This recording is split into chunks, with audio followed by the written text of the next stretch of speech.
Hey, how you guys doing? Welcome back to the channel. It's your boy Ray254 Adventures.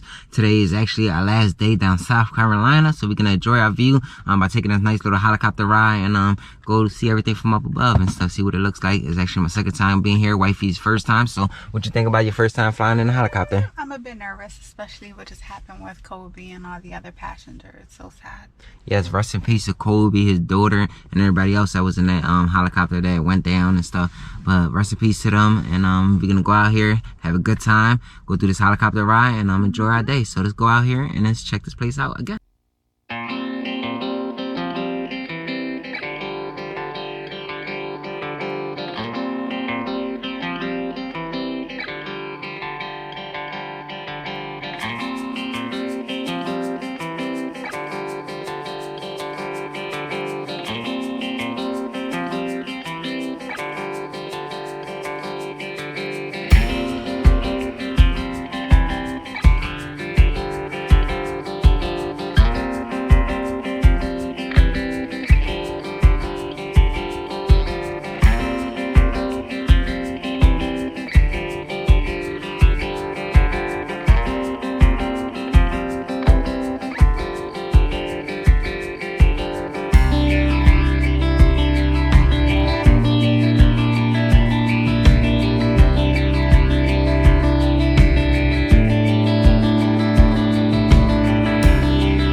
time. Super cool to experience. This is my second time actually driving this helicopter, but wifey's first time, and she enjoyed it, and I enjoyed it again. And I hope y'all guys enjoyed it. Being on top of the water, but the whole view was just amazing. Yes, it was. But we're gonna wrap it up here. See you guys in the next adventure. Make sure you guys hit that subscribe button, turn on your notification, and stay tuned for the next video. So I'll see you guys next time. So peace, and I'll see you guys in the next adventures.